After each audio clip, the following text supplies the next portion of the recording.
விபச்சாரத்திற்கு தண்டனை பெற்று ஒரு பெண் விபச்சார குற்றத்திற்காக கல்லால் எரியப்பட்டு அந்த எரியப்பட்ட கல்லில் இருந்து ரத்தம் அந்த பெண்ணை எரிந்து அவள் தண்டனை நிறைவேற்றப்படுகிறார் விபச்சாரத்திற்காக. அப்படி தண்டனை நிறைவேற்றப்பட்ட போது அந்த கல் எரிந்து அவளுடைய ரத்தம் தன்னுடைய கைகளின் மீது பட்ட போட்டு சஹாபாக்கள் சொன்னார்கள், இந்த மோசமான பெண்ணுடைய ரத்தம் நம்முடைய கண்களில் படுகிறதே என்று சொன்னபோது, கைகளில் படுகிறதே என்று சொன்னபோது, தௌபா செய்து திருந்தி அந்த பெண்ணுடைய தௌபா ஒரு தட்டிலும் உங்கள் அனைவருடைய தௌபா ஒரு தட்டிலும் வைக்கப்பட்டால் அந்த பெண்ணின் தௌபாவின் தட்டு கனத்தால் தாழ்ந்து விடும் என்றார்கள் அல்லாஹ்வுடைய தூதர். ஒரு யூடியூப் சேனலை நடத்தக்கூடியவர்கள் கண்டென்ட்டுக்காக எதை வேண்டுமானாலும் பேசலாம். செய்தி நிறுவனங்களை நடத்தக்கூடியவர்கள் இத செய்தியா போட்டா நிறைய பேர் பார்ப்பாங்கன்றதுக்காக எதை வேணா பேசலாம். ஆனால் ஒழுக்கத்தின் மீதும் மாண்புகளின் மீதும் ஒழுக்க நெறிமுறைகளின் மீதும் கட்டமைக்கப்பட்ட முஸ்லிம் சமூகம் தன் இஷ்டப்படி தன் மனம் தோன்றியபடி தான் தோன்றித்தனமாக பேசுவதை அல்லாஹும் அல்லாஹுடைய தூதரும் தடை செய்திருக்கிறார்கள் என்பதை இந்த இளம் சமூகம் உணர்ந்து கொண்டது. அஸ்ஸலாமு அலைக்கும் வரஹ்மத்துல்லாஹி வபரகாத்துஹு. இன்னல் ஹம்தலில்லாஹ் நஹ்மதுஹு வ நஸ்தஈனுஹு ونستغفره ونؤمن به ونتوكل عليه ونعوذ بالله من شرور أنفسنا ومن سيئات أعمالنا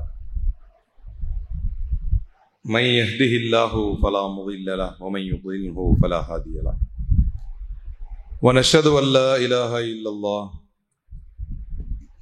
ونشهد أن محمدا عبده ورسوله أما بعد.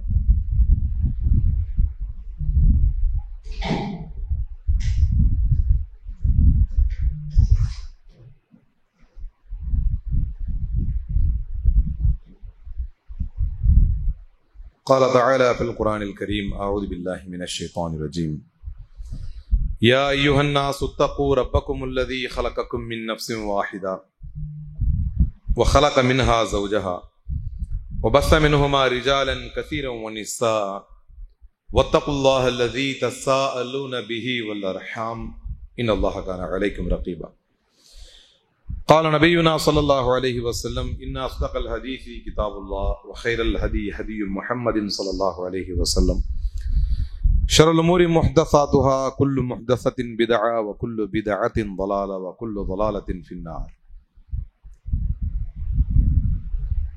பேரன்பிற்கினிய சகோதரர்களே சகோதரிகளே, சமீபத்திலே நேற்றைய தினம் ஒரு தீர்ப்பு ஒன்று ஒரு வழக்கிலே வெளியானது. ஒரு பெண் தன்னுடைய கள்ளக்காதலனோடு சேர்ந்து தன்னுடைய குழந்தைகளை கொன்றுவிட்டு தப்பித்து சென்றவரை பிடித்து அது ஒரு 5 ஆண்டுகள் வழக்கு நடந்து அந்த வழக்கினுடைய தீர்ப்பிலே 15,000 அபராதத்தோடு சேர்த்து சாகும் வரை அவர் சிறையில் இருக்க வேண்டும் என்று தீர்ப்பு தரப்பட்டது. இது எல்லாருக்கும் தெரியும், ரொம்ப ஃபேமஸான ஒரு வழக்கு. இந்த வழக்கினுடைய தீர்ப்பு, இது வழக்கா வரும்போதும் சரி, இந்த வழக்கினுடைய தீர்ப்பு வரும்போதும் சரி, எல்லோரும் மளமளவென்று நீதிபதிகளாக மாறியதை பார்க்கிறோம். இது பார்க்கும்போது எனக்கு சில விஷயங்கள், குறிப்பாக ஒரு பெண்ணை தொடர்புபடுத்தி ஒரு செய்தி சொல்லப்பட்டால் அதில் எப்படி நடந்து கொள்ள வேண்டும் என்று வழிகாட்டுதல்கள் தரப்பட்ட இஸ்லாமிய சமூகத்தில், ஏன்னா ஆளுக்கு ஒரு கொள்கை இருக்கிறது, முஸ்லிம்களுக்கு என்று சில வரையறைகளையும் சில நடைமுறை நெறிமுறைகளையும் இஸ்லாம் வகுத்து தந்திருக்கிறது. பொதுவாகவே ஒரு சொல்வார்கள், மனிதர்கள் பொதுவாக தன்னுடைய குற்றத்திற்கு வழக்கறிஞராகவும் பிறருடைய குற்றங்களுக்கு நீதிபதியாகவும் இருப்பார்கள். அப்படி தன்னுடைய குற்றத்துக்கு களத்துல இறங்கி ஆர்கியூமெண்ட் பண்ணுவான், அது அப்படி இல்லை, இது இப்படி இருந்திருக்கலாம், அப்படி இருந்திருக்கலாம், அப்படி விளக்கம் கொடுப்பான். பிறருடைய குற்றங்களுக்கு மனிதன் நீதிபதியாக மாறுவதை பார்க்கிறோம். உடனே தீர்ப்பு சொல்லிடுவான், ஐயோ அவன் அயோக்கியம்பா, அவன் மோசமானவப்பா, அவன் நம்ம பார்த்தமே அப்படிதான் அப்படின்னு பேசுவான். அதில் குறிப்பாக பெண் சமூகத்தை மையப்படுத்தி எது நடந்தாலும் பெண்களை ஒரு பக்கம் போகப் பொருளாகவும் மோகப் பொருளாகவும், இன்னொரு பக்கம் பெண்களை தொடர்புபடுத்தி ஒரு செயல் வந்தால் அது இப்படித்தான் இருந்திருக்கும், அது நியாயம்தான், அது வாய்ப்பு இருக்கு என்று பேசக்கூடிய ஒரு காட்சியையும் நம்ம பார்க்கிறோம். என்னுடைய குறைந்தபட்ச சட்ட அறிவை பயன்படுத்தி நான் அந்த வழக்கை பற்றி சிந்திக்கும் போது கணவர் அன்னைக்கு நைட்டு போயிடுறாரு, நைட் ஷிஃப்ட்ல இருந்துடுறாரு. வந்து பார்க்கிறாரு, குழந்தைகளுக்கு விஷம் தரப்பட்டிருக்கிறது.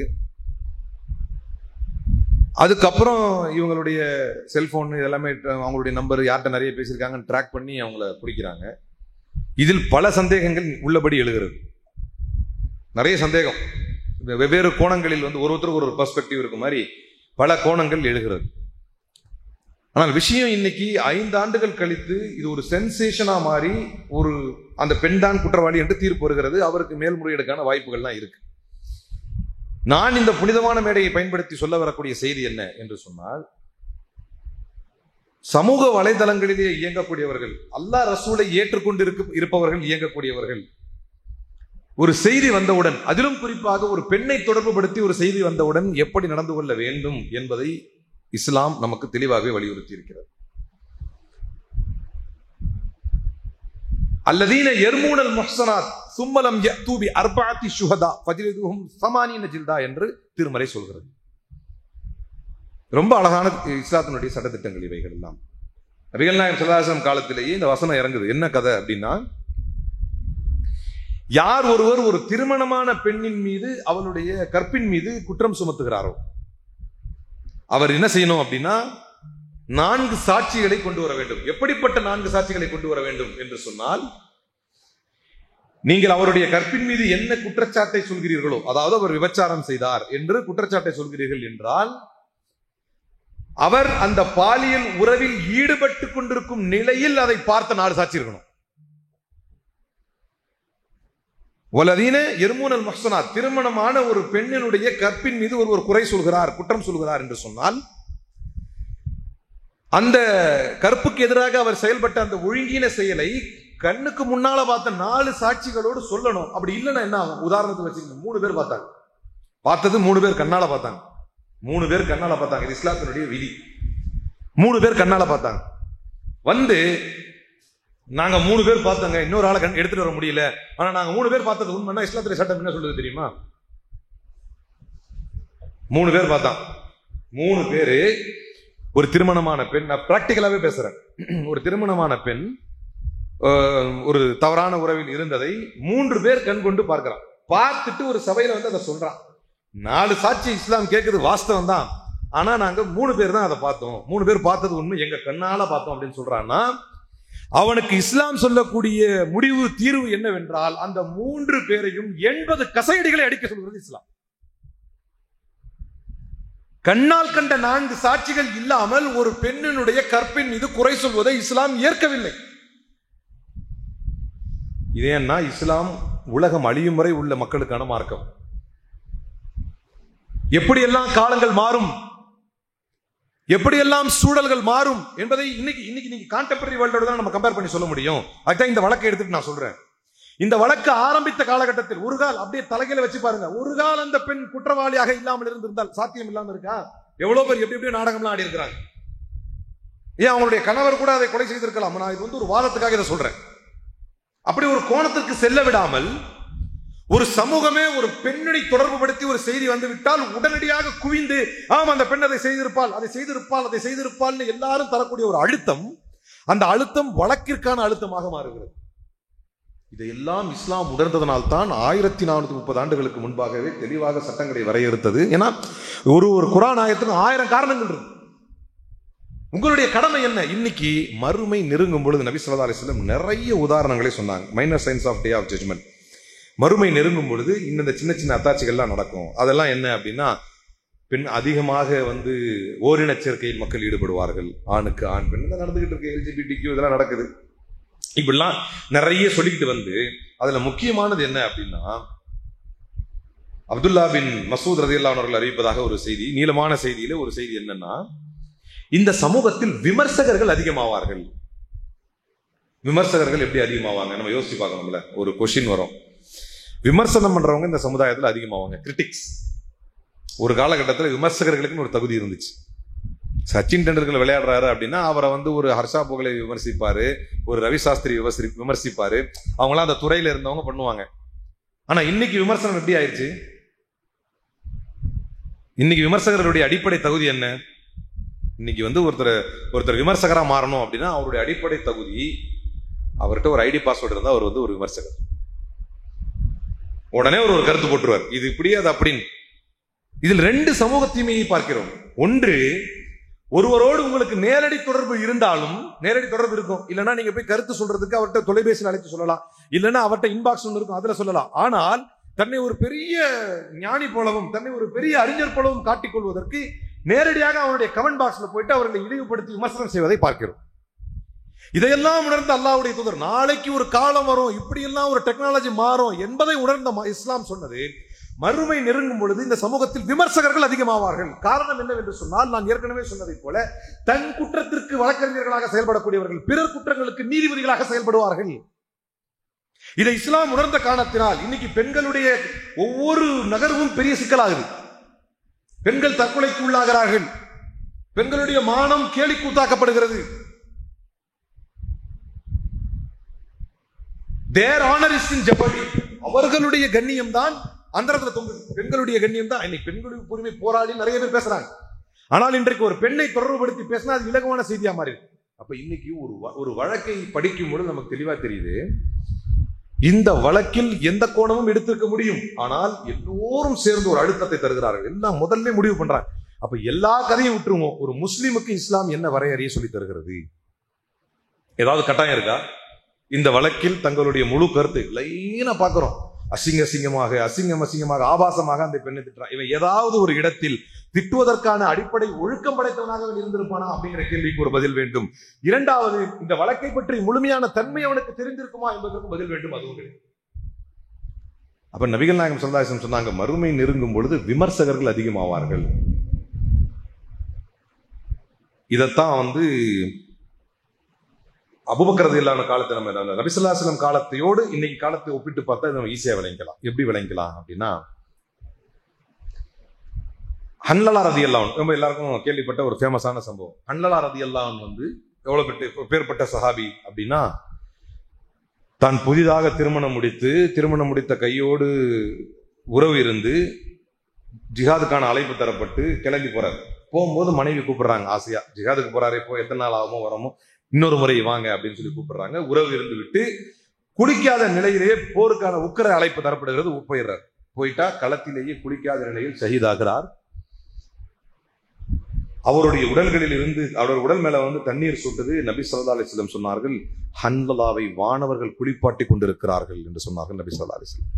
அவ்வளவு பெரிய உயர்ந்த அந்தஸ்தை பெற்ற ஹன்லலா ரலியல்லாஹு அன்ஹு அவர்கள் பிற்காலத்திலே சபையில உட்கார்ந்து இருக்கும்போது திடீர்னு யோசிக்கிறாங்க, என்ன நம்ம ரசூலுல்லாஹ்வுடைய சபையில உட்கார்ந்து இருக்கும்போது ஈமான் நல்லா ஸ்ட்ராங்கா இருக்கு, பர்ஃபெக்டா இருக்கு. இதுவே வந்து வீட்டுல இருந்தா கொஞ்சம் அப்படியே டவுன் ஆன மாதிரி இருக்கு. அப்ப நான் ஒருவேளை முனாஃபிக்கோ, நான் ஒருவேளை நயவஞ்சகனோ அப்படின்னு சொல்லிட்டு திடீர்னு அவருக்கு தோணுன அந்த யோசனையில ஓடுறாரு தெருவுல. நாஃபக ஹன்லலா முனாஃபிக் ஆயிட்டான். இது ரொம்ப ஃபேமஸான சம்பவம், எல்லாருக்கும் தெரியும். அவர் நேர்ல யாரை எதிர்கொள்கிறார் என்றால் அபூபக்கர் ரலியல்லாஹு அன்ஹு அவர்கள் எதிர்கொள்கிறார். அப்ப அபூபக்கர் ரலியல்லாஹு அன்ஹு யாரு? ஹைருல் பஷரி பஅதல் அன்பியா. நபிமார்களுக்கு பிறகு இந்த உலகில் சிறந்த மனிதர் ஒருவர் இருப்பாரே ஆனால் அது அபூபக்கர் ரலியல்லாஹு அன்ஹு. அவ்வளவு சிறந்த மனிதர், அல்லாஹ்வுடைய தூதரின் நேரடி பிரதிநிதி. அந்த அபூபக்கர் ரலியல்லாஹு அன்ஹு சந்திச்ச உடனே, என்ன ஏன் இப்படி கத்திட்டு வரீங்க, ஏன் என்ன ஆச்சு அப்படின்னா, இல்ல இந்த மாதிரி சம்பவம் வீட்டுல இருக்கும்போது ரசூலுல்லாஹ்வுடைய சபையில இருக்கும்போது இப்படி இருக்கு, அதுவே வீட்டுக்கு போனா ஈமான் டவுன் ஆகி போயிருக்கு, எல்லாருக்கும் நடக்கிறது தான். அப்ப உடனே அபூபக்கர் ரலியல்லாஹு அன்ஹு வந்து, அது அப்படிதான் இருக்கும், நான் உனக்கு 2-3 வழிமுறை சொல்லி தரேன் அப்படின்னு சொல்லல. அவ்வளவு பெரிய அபூபக்கர் ரலியல்லாஹு அன்ஹுவே என்ன சொன்னாங்க தெரியுமா? எனக்கும் அப்படிதான் இருக்கு, வர ரசூலுல்லாஹ்ட்ட போய் கேட்போம். தன் குறையை ஆய்வு செய்யக்கூடிய சமூகம் இருந்தவரை, தன் தரப்பில் தவறு இருக்குமோ என்று நினைத்த சமூகம் இருக்கும் வரை அந்த சமூகத்தை அந்தஸ்தில் உயர்த்தினான், பொருளாதாரத்தில் உயர்த்தினான், மரியாதையில் உயர்த்தினான், கண்ணியத்தில் உயர்த்தினான். அவர்களை தொட முடியாத உச்சத்திற்கு அல்லாஹ் தள்ளினான். எந்த காலகட்டத்தில் விமர்சிப்பதை இந்த சமூகம் ஏற்றுக்கொண்டதோ, மீசை முளைக்காத பொடியன்கள் எல்லாம் பெரும் பெரும் வரலாற்றுக்கு சொந்தக்காரர்களை சகட்டு மேனிக்கு விமர்சிக்கிறார்கள். இன்றைக்கு இளைஞர்கள் விமர்சனம் செய்வதில் ஆர்வம் கொண்டிருக்கிறார்கள். பிறருடைய மானத்தை போட்டு பீய்த்து பிடுங்குவதில், அதை தூள் தூளாக உடைப்பதில், அதை சுக்குநூறாக கிழிப்பதில் ஆர்வம் கொண்டிருக்கிறார்கள். இது மறுமையின் அடையாளம் என்பதை மறந்து செய்து கொண்டிருக்கிறார்கள். அல்லாஹும்ம கினி அதாபக் யௌம தஜ்மஉ இபாதக் என்பது இறை தூதரின் கடைசி வார்த்தை தூங்குவதற்கு முன்பாக ஒவ்வொரு நாளும். இறைவா, உன்னுடைய அடியாரை ஒன்று சேர்க்கக்கூடிய நாளில் என்னை அந்த வேதனையிலிருந்து காப்பாற்று. தன்னை நினைத்த ஒரு சமூகம், தன் குறைகளை நினைத்த ஒரு சமூகம். லா துக்ஸினி யௌம யுபஅஸூன், இப்ராஹிம் அலைஹிஸ்ஸலாம் அவர்களுடைய துஆ. மறுமையில் ஒன்று சேர்க்கக்கூடிய நாளில் என்னை இழிவுபடுத்தி விடாதே.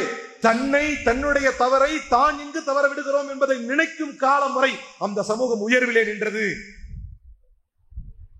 குத்தி வீழ்த்தப்பட்டு ரத்தம் சொட்ட சொட்ட சபையிலே இருந்த உமர்தியெல்லாம் என்ன கேட்கிறார்கள்? என்னை கொலை செய்த குற்றத்தை ஒரு முஸ்லிம் ஏற்றுக்கொண்டு விடக் கூடாதே என்று பயந்தார்கள். அவன் பேர் என்ன? குத்திட்டு போனவன் பேர் என்ன? அபுலுலு. அப்பா, ஒரு முஸ்லிமுக்கு அந்த இதில் அல்லாஹ்க்கே எல்லா புகழும். தன்னால், தன் தரப்பில் இருந்து, தன் வாயால், தன் செயலால், தன்னுடைய நட்பால், தன்னுடைய பழக்க வழக்கத்தால் எந்த தீங்கும் நடந்துவிடக் கூடாது என்பதில் உறுதியாக இருப்பவன் தான் முஸ்லிம். மாறாக இன்றைக்கு விமர்சகர்களாக முஸ்லிம்கள் மாறி போனார்கள். ஒரு மார்க்க சம்பந்தப்பட்ட மார்க்க அறிஞரா போடு, விமர்சனம் பண்ணு. ஒரு அரசியல் பிரமுகரா விமர்சனம் பண்ணு. ஒரு சமூக ஆர்வலரா விமர்சனம் பண்ணு. விமர்சனம் செய்வதில் ஆர்வம் கொண்ட ஒரு சமூகமாக. முந்தா நேத்து என்னுடைய மெசேஞ்சர்ல வந்து ஒரு பையனா இல்ல இளைஞனான்னு தெரியல, ஏன்னா அவருடைய எழுத்து பார்த்தாலே ரொம்ப முன்ன பின்ன இருக்கு. தமிழ் எழுதி போட்டிருக்காப்புல, நீங்க ஆலிம் தானே, நீங்க அட்வொகேட் தானே, உங்களுக்கு தெம்பு இருக்கா, என்கிட்ட விவாதம் பண்ணுவீங்களா அப்படிங்கிற. மேபி என்னோட அறிவு அதிகமா இருக்கலாம் அவருக்கு, நான் அதை மறுக்கல. என்னோட தெளிவு அதிகமா இருக்கலாம். அப்ரோச் பண்ண விதம் எப்படி, நான் டைரக்டா எடுத்த உடனே நீங்க போயிட்டு இருக்கிறது வழிகேடு தெரியுமா என்ன கேட்கிறாரு. நீங்க போயிட்டு இருக்கிறது வழிகேடு தெரியுமா, நீங்க யார சொல்றீங்க, இப்படி சொல்றீங்க அப்படி சொல்றீங்க, இது என்கிட்ட விவாதிக்க தயாரா உங்களுக்குன்றார். அதனால இன்ஸ்பயர் ஆகி இன்னைக்கு நான் ஜும்மா பண்ணல. நான் வந்து இந்த நேற்று வந்து தீர்ப்பை இன்ஸ்பயர் ஆகி சொல்றேன். பட் எனக்கு இது ஞாபகம் வருது. அவருடைய எழுத்தை பார்க்கும்போது சின்ன ஆள் மாதிரி தான் தெரியுது, யாரோ ஒரு யங்ஸ்டர் அப்படின்னு மட்டும் தெரியுது. ஏன் இதை ஒரு புனிதமான இந்த மேடையை பயன்படுத்தி இந்த சமூகத்திற்கு இந்த செய்தியாக சொல்ல விரும்புகிறேன் என்று சொன்னால், விமர்சனத்தை கையில் எடுத்த எந்த சமூகமும் வளர்ச்சி அடைந்ததாக வரலாறு இல்லை. மேன்மை பாதையை நோக்கி சென்றதாக வரலாறு இல்லை. தன்னுடைய குறைகளை ஆய்வு செய்த சமூகம் என்றைக்குமே மேன்மை அடைந்திருக்கிறது. தன்னை சீர்திருத்திக் கொண்ட சமூகம் என்றைக்குமே உயர்வை அடைந்திருக்கிறது. அதற்குத்தான் அல்லாஹுடைய தூதரின் சமூகம் அதற்கு மிகப்பெரிய உதாரணமாக இருந்தது.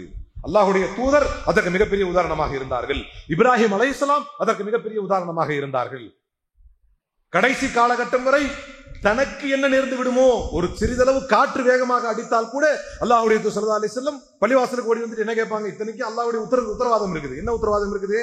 வமா அனா பிமுஅத்திபிஹிம் வ அன்த ஃபீஹிம். நீங்கள் அவர்களுக்கு மத்தியிலே இருக்கும் வரை அல்லாஹ்வுடைய வேதனை வராது. ரசூலுல்லாஹ் இருக்கிறவங்க அல்லாஹ்வுடைய வேதனை வராது. அப்படி இருந்தாலும் ஒரு கொஞ்ச நேரம் கொஞ்சம் காத்து வேகமா வீசிருச்சுன்னா உடனே பள்ளிவாசலுக்கு ஓடும். ஆனா இன்னைக்கு என்ன சொல்லுதுன்னா சமுதாயம், அவங்க அடிபடுறாங்கன்னா சும்மா இருக்குமா, ஏதாவது தப்பு பண்ணிருப்பான், இவன் இங்க இருந்த தீர்ப்பு தர்றான். ஒரு சமூகத்திற்கு அறிவதை உழுவுது அப்படின்னா இவன் இங்க சொல்றான். அது காரணம் இல்லாம இல்ல, அவன் அந்த காலத்துல ரொம்ப தப்பு பண்ணிருப்பான். நபி ஸல்லல்லாஹு அலைஹி வஸல்லம் என்ன பண்ணாங்க? காத்து வேகமா வீசினா கூட வேதனை வந்துருச்சு பயந்து பள்ளிவாசலுக்கு வந்தாங்க. ஆனால் நாம் என்ன செய்கிறோம் என்றால், பிறருக்கு ஒரு தவறு, ஒரு வேதனை நடந்தால், பிறருக்கு ஒரு அல்லாஹ்வுடைய வேதனை இறங்கினாலோ, பிறருக்கு எதிரிகளுடைய தாக்குதல் நடந்தாலோ, பிறர்கள் பாதிக்கப்பட்டாலோ உடனே இங்க இருந்து இவன் ஜட்மெண்ட் எழுதுறான், கிரிட்டிசைஸ் பண்றான். அவன் ஒரு காலகட்டத்தில் இப்படிலாம் தவறு பண்ணான், அதனால அவனுக்கு அது வந்துகிட்டு இருக்கு.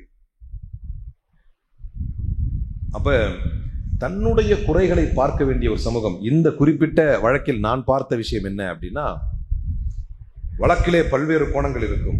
வழக்கின் முடிவு எப்படி வேண்டுமானாலும் அமையும். ஆனால் ஒரு யூடியூப் சேனலை நடத்தக்கூடியவர்கள் கண்டென்ட்டுக்காக எதை வேண்டுமானாலும் பேசலாம். செய்தி நிறுவனங்களை நடத்தக்கூடியவர்கள் இதை செய்தியா போட்டா நிறைய பேர் பார்ப்பாங்கன்றதுக்காக எதை வேணா பேசலாம். ஆனால் ஒழுக்கத்தின் மீதும் மாண்புகளின் மீதும் ஒழுக்க நெறிமுறைகளின் மீதும் கட்டமைக்கப்பட்ட முஸ்லிம் சமூகம் தன் இஷ்டப்படி, தன் மனம் தோன்றியபடி, தான் தோன்றித்தனமாக பேசுவதை அல்லாஹும் அல்லாஹுடைய தூதரும் தடை செய்திருக்கிறார்கள் என்பதை இந்த இளம் சமூகம் உணர்ந்து கொள்ள வேண்டும்.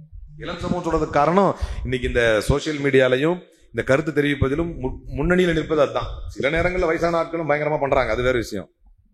அவங்களுடைய பங்களிப்பு நல்லா தான் இருக்கு. ஆனால் பெரும்பான்மையாக இந்த சமூகத்திற்கு, இந்த இளம் சமூகத்திற்கு அதிக பங்களிப்பு இருக்கிறது. ஏனென்றால் நபி ஸல்லல்லாஹு அலைஹி வஸல்லம் சொன்னார்கள், எல்லாத்திலுமே அல்லாஹ்வுடைய தூதருடைய வார்த்தையில வந்து நமக்கு வழிகாட்டுதல் இருக்கு. நபி ஸல்லல்லாஹு அலைஹி வஸல்லம் சொன்னாங்க, கஃபா பில் மர்இ கதிபன் அன் யுஹத்திஸ பிகுல்லி மா சமிஅ. ஒரு மனிதன் பொய்யன் என்பதற்கு போதுமானது அவன் கேள்விப்பட்டதை எல்லாம் பேசுவதே போதுமானது என்றார்கள் நபி ஸல்லல்லாஹு அலைஹி வஸல்லம். இது எவ்வளவு அழகான ஹதீஸ் தெரியுமா? இன்னைக்கு ஒரு செய்தி வருது, அந்த செய்தியுடைய உண்மைத்தன்மையை ஆராய்வதற்கான எந்த பவரும் அவன்கிட்ட கிடையாது.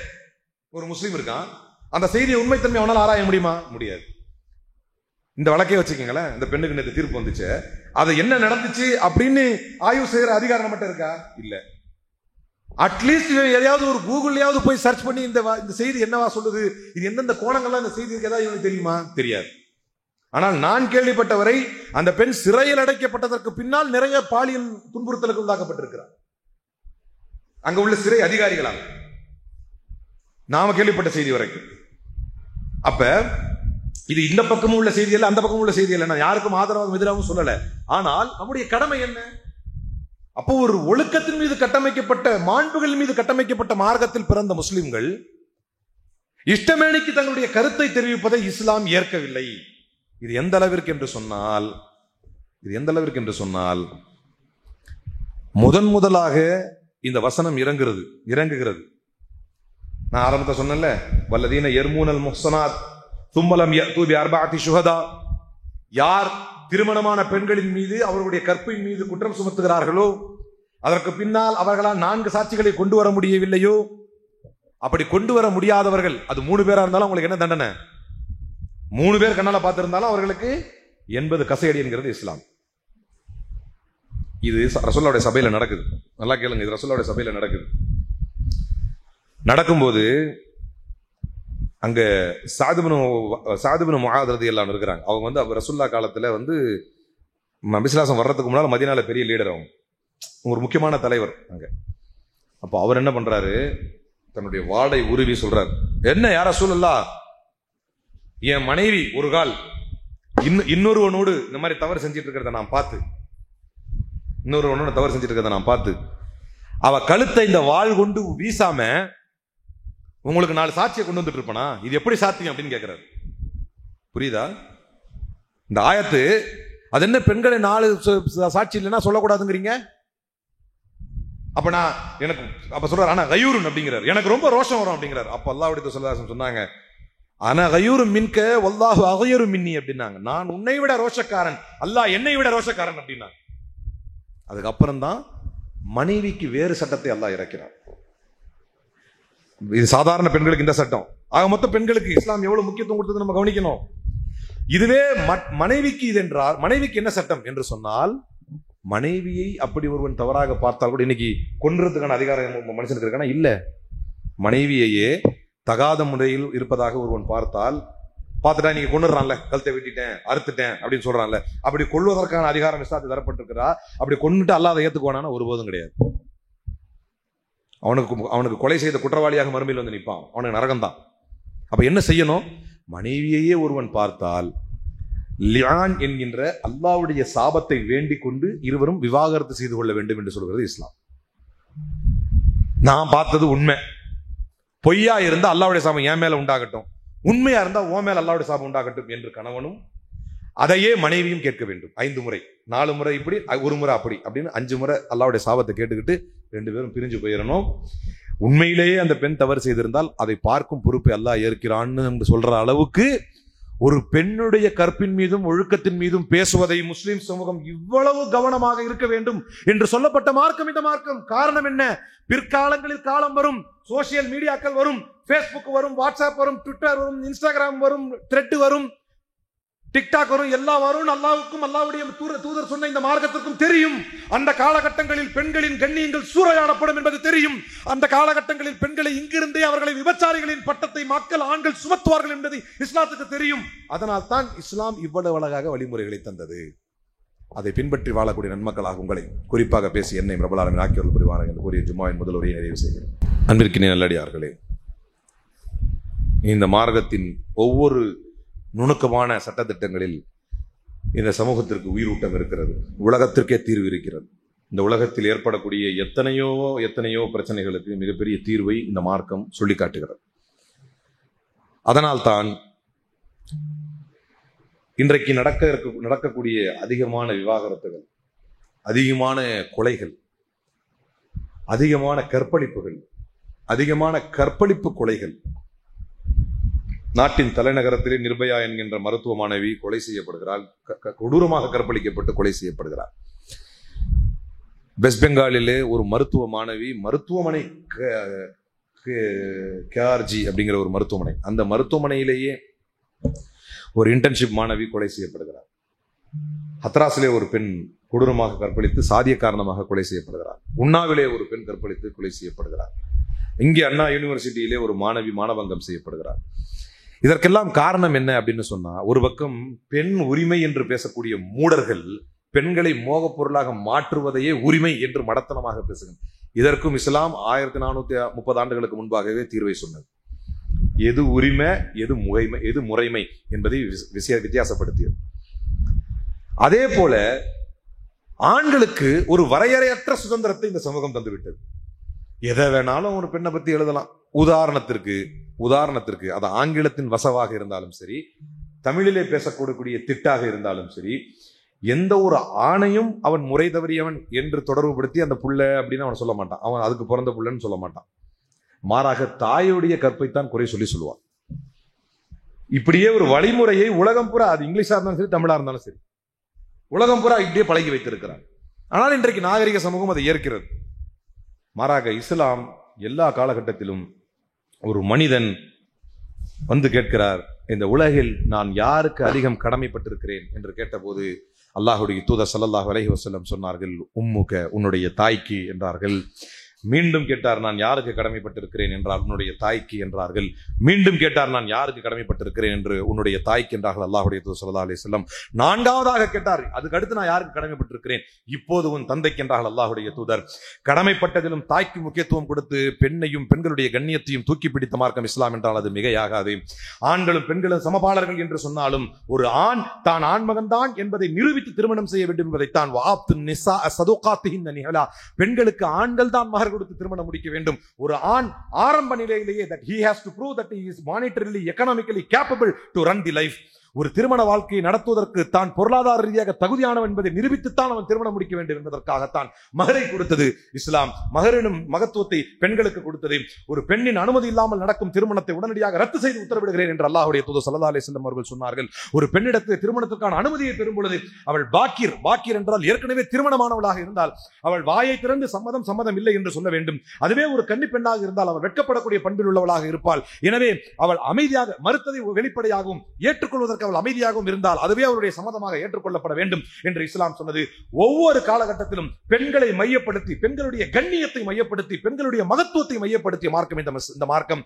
இந்த மார்க்கத்தில் பிறந்த ஆண்கள், முஸ்லிம் பெண்களோ முஸ்லிம் அல்லாத பெண்களோ, யாருடைய கண்ணியத்தையும் இழிவுபடுத்தி பார்ப்பதை ஒருபோதும் இஸ்லாம் ஏற்காது. எவ்வளவு ஏன், லாஸ்ட் பட் நாட் லீஸ்ட், விபச்சாரத்திற்கு தண்டனை பெற்று ஒரு பெண் வந்து விபச்சார குற்றத்திற்காக கல்லால் எரியப்பட்டு அந்த எரியப்பட்ட கல்லில் இருந்து ரத்தம் அந்த பெண்ணை எரிந்து அவள் வந்து தண்டனை நிறைவேற்றப்படுகிறார் விபச்சாரத்திற்காக. அப்படி தண்டனை நிறைவேற்றப்பட்ட போது அந்த கல் எரிந்து அவளுடைய ரத்தம் தன்னுடைய கைகளின் மீது பட்ட போட்டு சஹாபாக்கள் சொன்னார்கள், இந்த மோசமான பெண்ணுடைய ரத்தம் நம்முடைய கண்களில் படுகிறதே என்று சொன்னபோது, கைகளில் படுகிறதே என்று சொன்னபோது, தௌபா செய்து திருந்திய அந்த பெண்ணுடைய தௌபா ஒரு தட்டிலும் உங்கள் அனைவருடைய தௌபா ஒரு தட்டிலும் வைக்கப்பட்டால் அந்த பெண்ணின் தௌபாவின் தட்டு கனத்தால் தாழ்ந்து விடும் என்றார்கள் அல்லாஹ்வுடைய தூதர். எந்த நிலையிலும் யாரையும் இழிவாக பார்க்க கூடாது.